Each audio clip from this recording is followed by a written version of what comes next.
आदरणीय नरेंद्र मोदी जी इंडिया के प्रधानमंत्री नहीं है, अडानी के प्रधानमंत्री हैं। आकाश में चले जाइए तो जहाज अडानी का, जमीन पर आ जाइए तो एयरपोर्ट अडानी का, समुद्र में चले जाइए तो सीपोर्ट अडानी का, सड़क पर चलिए तो सड़क अडानी की, बिजली जलाइए तो बिजली अडानी का।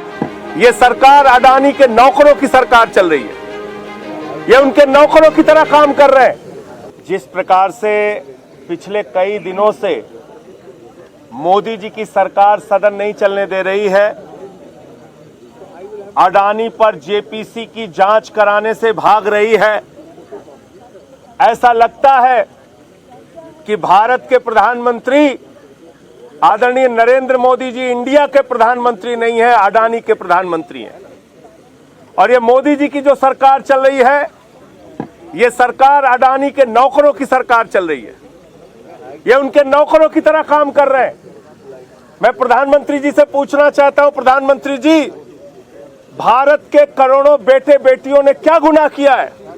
आपने आकाश से लेकर पाताल तक सब कुछ एक आदमी को दे दिया।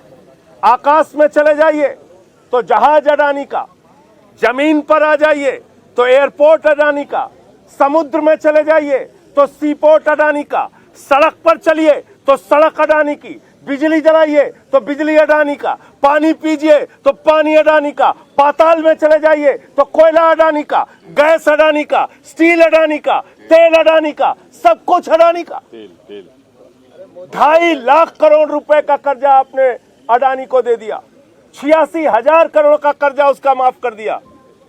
और जो करप्शन है, मीडिया के साथी यहां पर है, 2 लाइन में करप्शन समझ में आ जाएगा। 38 फर्जी कंपनियां मॉरिशस और करेबियाई देशों में, दुनिया के टैक्स हेवन कंट्रीज में बनाई गई, विनोद अडानी के द्वारा बनाई गई। मॉरिशस में एक पते पर 6 कंपनी बनाकर 42,000 करोड़ रुपए अडानी की कंपनी में लगाया गया। उन कंपनी की आमदनी का जरिया क्या है पता नहीं, उस कंपनी में एम्प्लॉय कितने हैं पता नहीं, वो पैसा आतंकवादियों का है, नरेंद्र मोदी जी का है, बीजेपी के नेताओं का है, भ्रष्ट अधिकारियों का है। किसका पैसा है जो भारत में अडानी की कंपनी में लग रहा है? हजारों लाखों करोड़ का ये घोटाला है। इसकी जांच कराना पड़ेगा मोदी जी, और जेपीसी बनाना पड़ेगा। जब तक आप जेपीसी नहीं बनाओगे, तब तक सारा विपक्ष एकजुट होकर सरकार के खिलाफ अपनी आवाज उठाता रहेगा, और जेपीसी बनाने का काम आपको करना ही पड़ेगा, भागने का कोई दूसरा रास्ता नहीं है। और एक इस देश के आजादी के बाद जो सबसे बड़ा घोटाला हुआ है, लाखों करोड़ का, अडानी जो 6 से 9वें नंबर पे था, 2 पर लाने के लिए सारी संपत्तियां बेच दी गई, नियमों को शिथिल कर दिया गया, खान, रेल, एयर सब उसके हवाले कर दिया गया। उस पर जेपीसी की जांच की मांग कर रहे हैं हम, और जेपीसी कोई पहली बार नहीं बनेगी। यहां तो 1 लाख करोड़ 1 करोड़ कुछ के घोटाले पे जेपीसी सब बन चुकी है, और लाखों करोड़ के घोटाले के बाद जेपीसी की मांग हमारी स्वीकार नहीं हो रही है। सारे विरोधी दल के नेतागण, सारी पार्टियां एक स्वर से जेपीसी की मांग कर रही हैं। जेपीसी से डर क्यों, घबराहट क्यों है?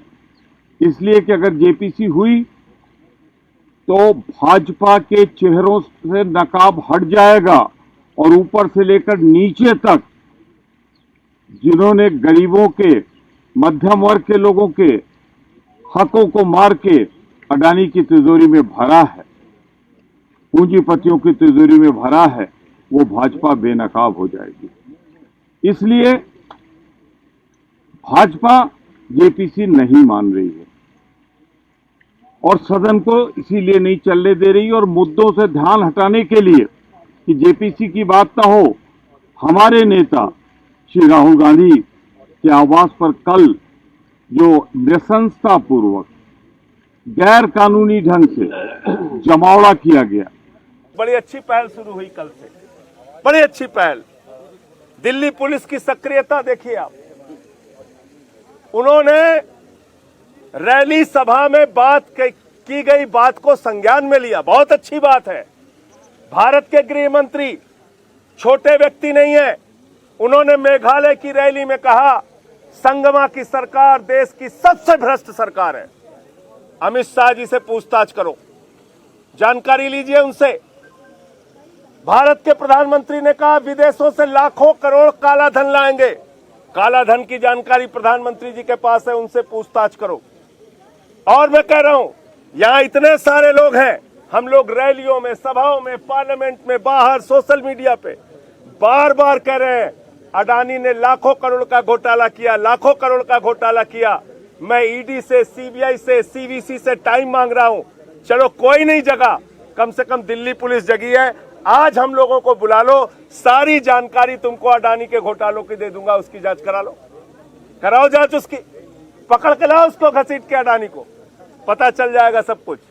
तो इसलिए मैं सिर्फ ये कहना चाहता हूं, राजनीतिक द्वेष, राजनीतिक दुर्भावना, राजनीतिक विरोधी दलों को पकड़ पकड़ के जेल में डालना है तो डाल दो, जो कुछ भी कार्रवाई करना है कर लो, लेकिन ये अडानी के महाघोटाले पर, और ये मोदी अडानी का घोटाला है, ये मोडानी घोटाला है, मोडानी घोटाले की जांच आपको करानी पड़ेगी। धन्यवाद। हमारे विरोधी दल के कई नेता ईडी, तमाम इनकम टैक्स, इनका दुरुपयोग करके उनको आतंकित करने का प्रयास किया जा रहा है। लेकिन हम सब ने ये शपथ ली है कि जो सबसे बड़ा घोटाला भारत माता के चरणों में बैठकर हुआ है, जब तक जेपीसी की मांग नहीं स्वीकार होगी, चाहे ये जितना आतंक फैलाएं, चाहे जितना डराएं, हम लोग जब अंग्रेजों से नहीं डरे तो भाजपा से क्या डरेंगे। हमारी मांग कायम है। आज हम लोगों ने सब ने बैठकर तय किया है कि वी डिमांड जेपीसी, और जब तक जेपीसी नहीं होगी, लोकतांत्रिक ढंग से हमारी संघर्ष जारी रहेगा। एक बात जरूर कह दूंगा, जो कल उन्होंने कार्रवाई की है राहुल जी के यहाँ, हम उसकी निंदा करते हैं। जो विरोधी दल के बहुत से नेताओं के यहाँ हो रहा है ईडी और सीबीआई का दुरुपयोग, हम उसकी भी निंदा करते हैं। और इतना जरूर कहना चाहते हैं, चाहे जितना भय, जितना आतंक, जितना आप पुलिस राज कायम कर लो, ये सिर्फ यही बयान कर रहा है कि ये तानाशाही का ट्रेलर है। तानाशाही की पूरी स्टोरी आना अभी बाकी है। हमारा संघर्ष जेपीसी के लिए जारी रहेगा, क्योंकि ये हमारे लिए नहीं है, नेताओं के लिए नहीं, जनता के लिए।